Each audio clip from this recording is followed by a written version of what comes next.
예, 할렐루야. 오늘 11월 13일 금요일 날짜입니다. 오늘 본문 말씀은 데살로니가 후서 3장 6절에서 18절 말씀 보도록 하겠습니다.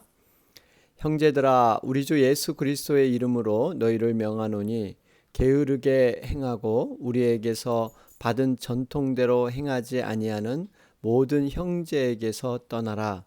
어떻게 우리를 본받아야 할지를 너희가 스스로 아나니 우리가 너희 가운데서 무질서하게 행하지 아니하며 누구에게서든지 음식을 값없이 먹지 않고 오직 수고하고 애써 주야로 일함은 너희 아무에게도 폐를 끼치지 아니하려 함이니 우리에게 권리가 없는 것이 아니요 오직 스스로 너희에게 본을 보여 우리를 본받게 하려 함이니라.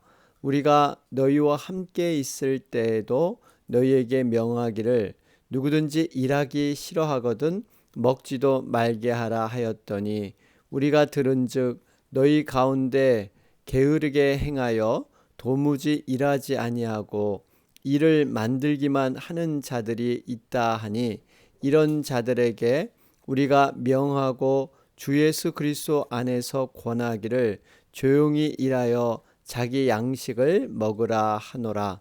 형제들아, 너희는 선을 행하다가 낙심하지 말라. 누가 이 편지에 한 우리 말을 순종하지 아니하거든 그 사람을 지목하여 사귀지 말고 그로 하여금 부끄럽게 하라. 그러나 원수와 같이 생각하지 말고 형제같이 권면하라. 평강의 주께서 친히 때마다 일마다 너희에게 평강을 주시고 주께서 너희 모든 사람과 함께 하시기를 원하노라. 나 바울은 친필로 문안하노니 이는 편지마다 표시로서 이렇게 쓰노라. 우리 주 예수 그리스도의 은혜가 너희 무리에게 있을지어다. 아멘. 우리 데살로니가 후서 3장 오늘 마지막 부분을 우리 묵상하고 있습니다.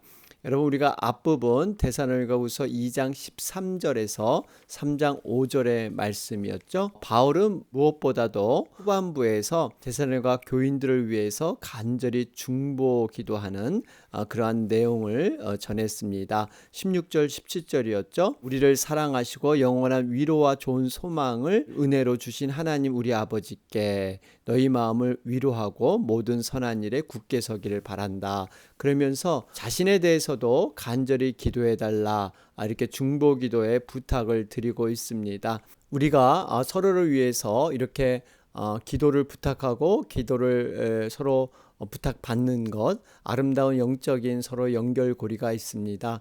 누군가 나를 위해서 기도해주고 나는 누군가를 기도해줄 때 우리는 영적 싸움에서 이 땅에서 능히 이겨나갈 줄로 믿습니다. 중보기도의 능력은 크고 놀랍다 하는 것을 다시 한번 깨닫게 됩니다. 자, 그러면서 오늘 말씀 이어지고 있습니다. 오늘 말씀은 재림을 앞두고 정말 이 데살로니가 교인들이 어떻게 하나님의 자녀로 온전한 삶을 살 것인가 마지막 당부의 말씀을 주고 있습니다. 6절 말씀을 보면 형제들아 우리 주 예수 그리스도의 이름으로 너희를 명하노니 게으르게 행하고 우리에게서 받은 전통대로 행하지 아니하는 모든 형제에게서 떠나라. 여러분, 이 6절 말씀을 보면 얼마만큼 사람들의 만남, 또 주위 사람들의 역량, 이런 것이 중요한가 하는 것을 보게 됩니다. 믿음의 온전한 사람을 만난다는 것은요, 축복입니다. 물론 우리 모두가 부족하고 연약하지만 우리 자신을 통해서 많은 사람들이 정말 예수님의 빛과 소금의 모습을 보게 되는데요. 많은 사람들이 교회에 못 나오는 이유 중에 하나가 교인들에게 상처받는 경우, 여러분 교회에 낙심돼서 나오지 못하는 경우가 있습니다. 그렇기 때문에 우리가 이런 부분을 참 조심해야 합니다.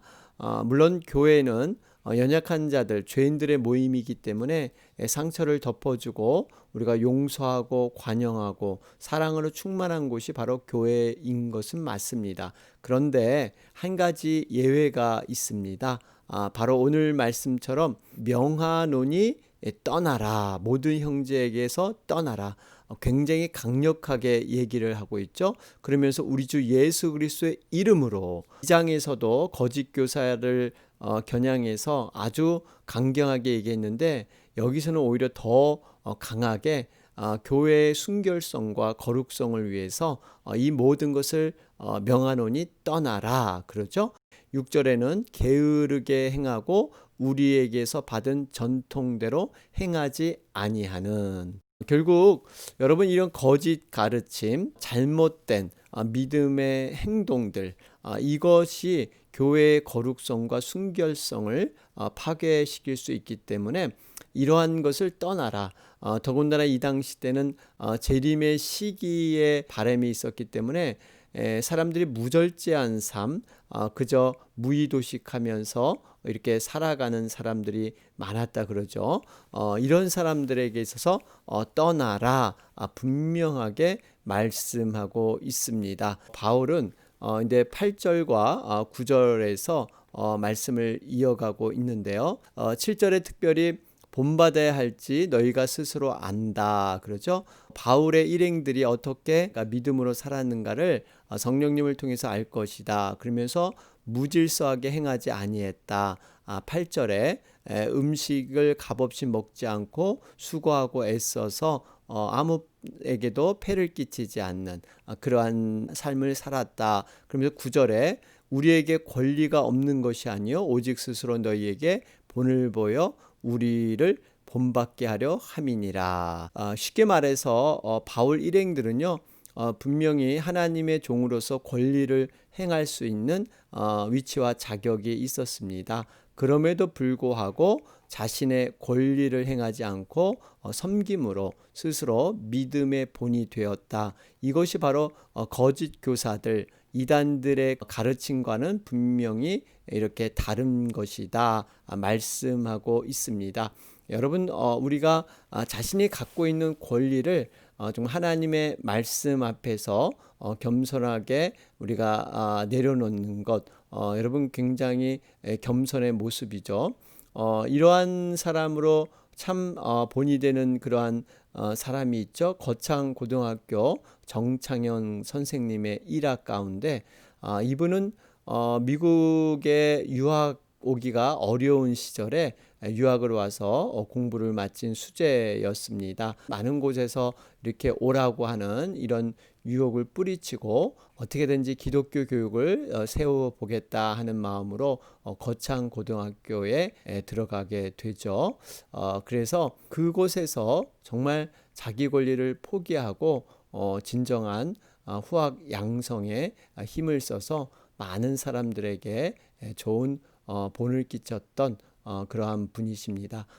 그분의 이러한 그 얘기 중에 하나가 직업을 선택할 때 내가 원하는 곳이 아니라 나를 필요로 하는 곳으로 가라. 편한 곳보다 어려운 곳으로 가라. 체계가 잘 잡힌 곳보다 개척 정신을 발휘하는 곳으로 가라. 어떻게 보면 자신이 갖고 있는 그런 모든 권리를 포기하고 오히려 이러한 하나님의 개척자의 정신으로 세상에 나가라 하는 그 가르침을 주었다고 하죠. 예수님도 바로 인자가 온 것은 섬김을 받으려 함이 아니라 도리어 섬기려 하고 자기 목숨을 많은 사람의 대속물로 주려 함이니라. 섬김을 받을 수 있는 위치였지만 도리어 섬겼다 말씀하고 있습니다. 고린도후서 8장 9절에도 부유하신 자로서 너희를 위하여 가난하게 되심은 그의 가난함을 인하여 너희로 부욕케 하려 하심이라. 바로 이것이 예수님의 은혜로 소개하고 있습니다. 여러분 우리가 할 수 있지만 그것을 하지 않고 겸손하게 서는 것 얼마나 하나님의 그런 아름다운 영광인가 하는 것을 보게 됩니다. 자 그러면서 우리가 10절 말씀을 보면 우리 그 재림 앞에서도 현실의 삶을 충실하게 사는 것이 중요하다. 더군다나 노동의 중요성, 소중함을 보게 되죠. 그 당시 때 잘못된 재림 사상으로 사람들이 일하지 않고 손을 놓고 그저 재림 준비한다는 핑계로 그렇게 살았던 것이죠. 여러분 여기 보면 이제 10절에 그래서 강력하게 얘기합니다. 우리가 너희와 함께 있을 때에도 너희에게 명하기를 누구든지 일하기 싫어하거든 먹지도 말게 하라 하였더니, 그러죠. 여러분 그만큼 일하는 것, 이게 얼마나 정말 하나님 앞에 중요한 부분인가 하는 것을 보게 됩니다. 예전에 한국에서 다미 선교회죠. 다가올 미래를 준비한다라는 의미로 1992년 10월 28일이었습니다. 예수님의 재림을 주장해서 학생들 학교를 거부하고 또 임신부가 낙태 수술까지 받고 모든 재산을 다 헌납하고 오로지 휴거한다고 그 모여서 기도하는 이런 일이 있었습니다. 아이러니컬하게도 교주의 침대 밑에는 고액의 캐시가 가득하게 발견되기도 했습니다. 종말이 오는데 여러분 캐시가 무슨 필요가 있겠습니까? 참 이러한 그 사이비 교주 이른에서 잘못된 재림 그러한 신앙 때문에 상처받은 신앙인들이 많이 있었습니다. 바울은 정말 이렇게 현실을 도피하지 말고 현실에서 최선을 다해서 신앙으로 살아가라. 그것이 하나님의 온전한 뜻이다 하는 말씀을 주고 있습니다. 자, 그러면서 11절에 게으르게 행하지 말라. 그러면서 12절에 보면요. 이런 자들에게 우리가 명하고 주 예수 그리스도 안에서 권하기를 조용히 일하여 자기 양식을 먹으라 하노라. 그렇죠? 이 자기 양식을 먹으라 하노라. 여러분 우리가 직접 땀 흘려서 노동해서 일한 대가를 스스로 먹는 것. 여러분 이것이 바른 청교도 신앙의 원칙입니다. 그런데 우리가 이 노동하면은 굉장히 좀 부정적인 그러한 의미가 있습니다. 한자어로도 노하면은 괴로울 노를 쓰고요. 동자는 움직임의 동이죠. 그러니까 괴로운 움직임이다. 노동하면 굉장히 부정적인 의미. 또 히브리어에도 노동을 에베드라고 하는데 노의 종 이런 뜻이 있습니다. 또 독일어는 우리가 흔히 쓰는 이 한국에서 아르바이트라는 말을 쓰죠. 가난하다. 뭐 이런 뜻이 들어 있습니다. 여러분 노동하면 힘들고 어렵다 이렇게 느껴지죠. 물론 이 노동이 근본적인 그 출발이 인간이 죄를 지었기 때문에 하나님께서 죄의 대가로 주신 심판이 노동이었죠. 남자들은 머리에 땀을 흘려야 먹고 살 수 있는 이러한 것이 노동의 시작이었습니다. 그런데 여러분 이 노동이 심판으로서만 끝난 게 아니라 하나님은 너무나도 놀라우신 것은요. 심판 속에서도 인간들이 보람과 기쁨을 누릴 수 있도록 하나님의 복을 은혜를 숨겨 놓으셨다는 거예요. 그래서 우리가 노동을 하는 건 물론 힘들게 여기지만 그로 인한 보람, 기쁨, 감사가 여러분 따라오지 않습니까? 그렇기 때문에 우리가 이 노동에 대해서 너무 부정적으로만 생각할 것이 아니라 하나님께서 문화 명령이라 그러죠. 이 땅의 창조 세계를 문화를 가지고 하나님의 뜻을 가지고 잘 가꾸어 나가는 것. 이 모든 것이 바로 노동의 의미다. 그러니까 노동의 원래 순전한 뜻은 굉장히 좋은 거였죠.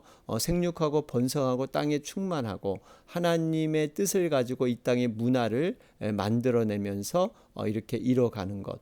여러분 좋은 뜻의 노동이 죄로 말미암아 타락함으로 말미암아 나쁜 뜻의 정의로 바뀐 겁니다. 종교개혁자들은요 직업을 하나님의 소명으로 보았습니다. 직업을 통해서 하나님께서 나를 이 세상에 보내신 뜻, 이렇게 소명, 이렇게 여겼던 것이죠.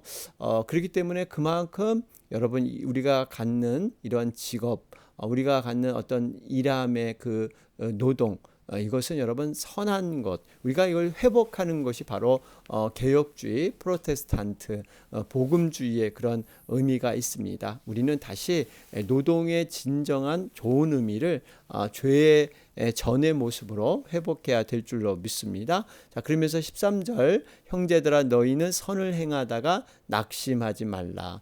여러분 선을 행하다 낙심하는 경우가 많이 있다는 얘기입니다. 특별히 이 당시는 무의도식으로 그저 재림을 준비하는 사람들의 모습, 이걸 보면서 열심히 하루하루를 성실하게 살아가는 사람들이 낙심할 수도 있습니다. 내가 재림 준비만 해야지 지금 내가 뭔가 잘못하고 있지 않나, 뭐 이런 생각, 이것을 갖지 말라 분명히 권면하고 있습니다. 하나님의 믿음 안에서 바로 서는 것 너무나 중요합니다. 그러면서 14절에 굉장히 강력한 말씀을 주고 있는데요. 우리 말을 순종하지 아니하거든 그 사람을 지목하여 사귀지 말고 그로 하여금 부끄럽게 하라. 여러분 교회 안에서 문제를 일으키는 이러한 사람들 하나님의 징계로서 그것을 다스려야 된다 말씀하고 있습니다. 물론 교회는 연약한 자들의 모임이라 그랬죠. 실수가 있고 허물이 있습니다. 그러나 구별되어야 할 것은 반복적이고 의도적인 것, 그리고 개인의 실수가 아닌 교회를 흔들려고 하고 교회의 여러 가지 악의 영향을 다른 사람에게 이렇게 주려고 하는 것, 또 이 교회의 끼리끼리 문화를 만들고 교회를 나누게 하는 것, 이러한 것들 여러분 이것은 분명히 다루어야 될 그런 부분이다. 성경은 말씀하고 있습니다. 물론 이 징계는 사랑의 매입니다. 어떤 세상의 처벌과는 다르다는 것을 우리는 알 수가 있습니다. 이 징계를 할 때 굉장히 신중하고 객관적인 그러한 성경적인 절차를 통해서 이루어지게 되죠. 그래서 오늘 본문에도 15절 보니까 그러나 원수와 같이 생각하지 말고 형제같이 권면하라. 바로 이거예요. 징계를 하되 정말 사랑을 마음으로 징계를 해라. 그러면서 여러분 징계는 세 가지 절차가 있죠. 마태복음 18장 15절에서 17절 말씀을 보면 처음에는 개인적으로 권면을 하고 그것이 안 되면 두세 사람이 함께 찾아가서 권면을 하고 그것도 들지 않으면 이제는 교회 앞에서 권면을 해서 안 되면 출교라 그러죠. 교회 밖으로 쫓아내는 이러한 징계 절차들 이것을 통해서 바로 이루어지게 됩니다. 여러분 이것은 교회의 거룩함과 순수성 이것을 정말 지켜나가기 위해서 영혼들이 실족하지 않도록 이러한 것들을 행해라 강력하게 바울은 주장하고 있습니다. 자 그러면서 16절에 보면 평강의 하나님이 함께하기를 원하노라. 서신서 뒷부분에 지금 평강의 하나님을 언급한 것은 그만큼 인생 가운데 중요한 요소이기 때문입니다. 여러분 환난 가운데 있는 이 교인들 바울이 위로하는 그런 간절한 중보 기도이기도 합니다. 그래서 16절에 함께 하기를 원하노라 기도의 내용입니다. 여러분 세상이 주는 평강은요 잠시 또 조건적인 순간적인 평강입니다. 어려움이 있으면 곧 무너지는 평강 그것이 아니라 하나님이 주시는 평강은 조건과 상황을 초월한 그러한 평강이죠. 요한복음 14장 27절 말씀처럼 평안을 너희에게 끼치노니 곧 나의 평안을 너희에게 주노라. 내가 너희에게 주는 것은 세상이 주는 것 같지 아니하리라. 너희는 마음에 근심도 말고 두려워하지 말라. 여러분 이 평강은 이 땅에서의 평강으로 끝난 것이 아니라 죽음 뒤에도 언제나 동일하신 하나님께서 함께 하시는 이러한 평안인 줄로 믿습니다. 그래서 여러분 찬송가 가사에도 그렇게 고백을 하고 있죠.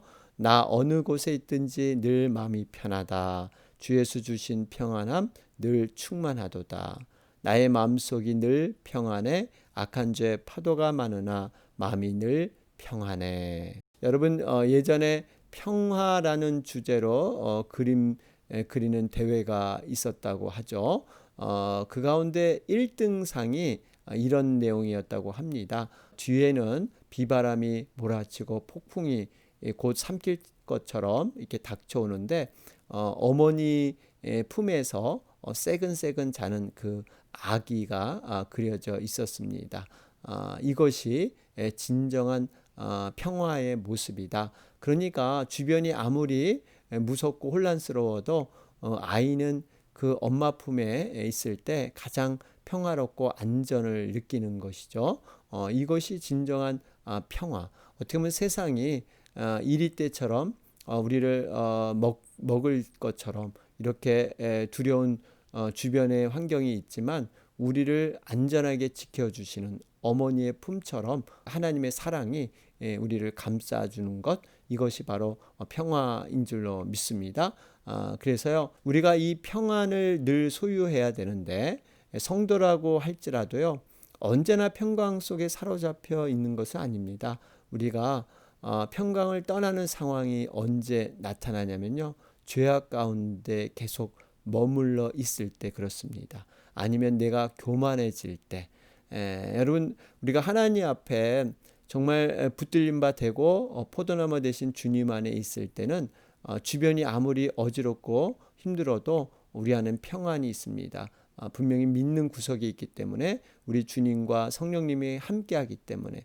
그런데 죄 가운데 거하게 되고 내 자신이 모든 세상의 짐을 걸머지려고 할 때, 이건 교만이죠. 하나님께 올려드리고 맡겨야 되는데 결국 평안이 달아나게 되죠. 그래서 악인에게는 평강이 없다. 성경은 분명히 말씀하고 있습니다. 오직 평강은 하나님만을 의뢰할 때 누릴 수 있는 그러한 복인 줄로 믿습니다. 말씀에 순종할 때 강같이 넘치는 것, 여러분, 이것이 평강입니다. 주님 안에서만 누릴 수 있는 것이 평강이에요. 그렇기 때문에 우리가 이 평강의 하나님을 늘 사모하면서 우리는 주님 안에 머물러야 될 줄로 믿습니다. 자, 그런 가운데 내 18절 말씀 마지막으로 고백을 합니다. 우리 주 예수 그리스도의 은혜가 너희 무리에게 있을지어다. 여러분, 마지막 그 은혜를 간구하면서 그것을 축복하는 모습입니다. 특별히 은혜하면 생각나는 게 선물이죠. 내 능력과 내 힘으로 얻어지는 것이 아닙니다. 노력해서 얻어지는 것이 아니라 거저 공짜로 아무런 자격이 없는데도 받는 것이 선물이죠. 여러분, 이 선물, 헬라어로 카리스라 그러는데 영어는 매력이란 뜻의 이 charm, 뭐 이러한 뜻과 비슷합니다. 이것은 예수 그리스도의 은혜, 그 은혜가 이렇게 아름답다는 거예요. 매력적이다는 겁니다. 그래서 이런 예수님의 아름다움을 경험하는 것, 그것이 바로 은혜다. 그분을 경험하면 경험할수록 정말 아름답고 신비로운 그런 은혜가 더 많아지게 되는 것이죠. 특별히 여러분, 우리 성도들은 하나님의 은혜를 경험한 자들입니다. 그 은혜를 고백한 자들이 성도들이죠. 그 성도들이 모이는 곳이 교회입니다. 그래서 교회는요, 정말 은혜가 많이 필요해요. 왜냐하면 성도들이 저마다 약점이 있고 아픔이 있고 상처가 있는데 이것이 다 드러난다면요, 교회는 굉장히 혼란스럽습니다. 이 은혜로서 이걸 다 덮어주고 만져주고 이렇게 상처를 치유해줘야만 교회가 이렇게 은혜가 넘치게 되는 것이죠. 그렇기 때문에 여러분, 교회를 위해서 중보기도 드릴 때 다른 무엇것보다 은혜가 충만한 교회가 되게 하여 주시옵소서. 여러분, 이런 기도를 드려야 될 줄로 믿습니다. 마치 성경의 라마나옳, 이것은 사울이 다윗을 잡기 위해서 이곳에 세 차례나 보내게 되죠. 이곳에서 사무엘이 말씀을 가르치고 있었죠. 근데 그 말씀을 가르쳤더니 성령이 임해서 라마나요스에 오는 모든 사람들이 성령이 충만해집니다. 그래서 사울이 보낸 사람들이요, 갑자기 성령 충만해서 예언을 하고 춤을 추니까 사울이 도저히 믿어지지가 않아서 본인이 직접 다윗을 잡으려고 라마나요스에 가게 되죠. 그런데 이 사울마저도 여러분, 이 영의 감동이 돼서 완전히 성령에 취하게 됩니다. 그만큼 라마나요스는 은혜가 충만한 곳, 누구든지 죄인이 오더라도 은혜의 도가니에 빠져 들어갈 수밖에 없는 이러한 장소, 이것이 바로 주님의 교회가 되어야 될 줄로 믿습니다. 그러면서 이 은혜는요, 누구에게나 다 필요하다고 분명히 말씀하고 있습니다. 여기 보니까 너희 무리에게 있을지어다. 여기 너희 무리라는 건요, 영어로 보면 with you or with you 그렇게 있죠.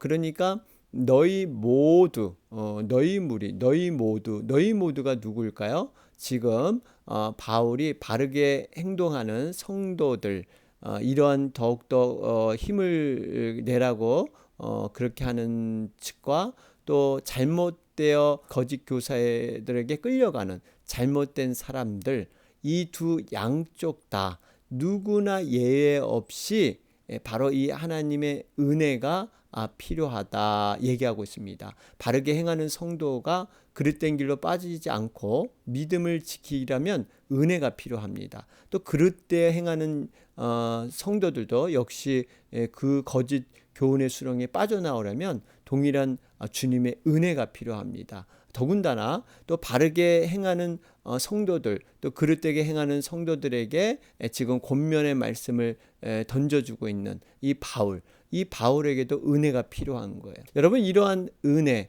이 은혜로서만이 모든 것이 다 아름답게 결론내어진다 하는 것을 볼 수가 있습니다. 그래서 여러분, 우리는 은혜 아니면 살 수 없는 자들입니다. 내가 약함을 고백할 때마다 하나님의 은혜로 충만케 하셔서 우리를 일으켜 세우시고 또 우리가 사역을 감당할 수 있도록 주님의 몸된 교회를 세워주신 것, 하나님의 은혜다. 우리가 은혜를 날마다 기억해야 할 줄로 믿습니다. 자, 오늘 말씀 정리하면서요, 하나님 나라를 위해 성실한 그리스도인, 우리는 어떻게 정말 살아가야 될 것인가, 구체적으로 오늘 말씀을 통해서 적용해 보시기 바랍니다. 오늘 금요일 날짜입니다. 우리 목장 오전 오후에 있습니다. 우리 계속해서 미국의 모든 안정을 위해서 또 하나님의 뜻을 잘 이루어가는 미국이 되달라고, 또 코로나 사태 회복을 위해서 우리 또 특별하게 우리 주일부터 우리 이제 예배 시작합니다. 현장 예배 시작하는데요. 정말 하나님의 은혜가 충만히 임하고 또 뜻을 정한 분들 함께 나와서 우리 기쁨으로 하나님 앞에 예배에도 올릴 수 있도록 기도합니다. 또 코로나 백신이 미국에서 개발되었다고 보도가 되었습니다. 하루속히 빨리 이게 보급이 돼서 이 코로나의 어떠한 이런 여러 가지 절망적인 상황들 이제 다시 호전될 수 있도록 여러분 위해서 계속해서 기도해 주시기 바랍니다. 다 같이 기도드리겠습니다.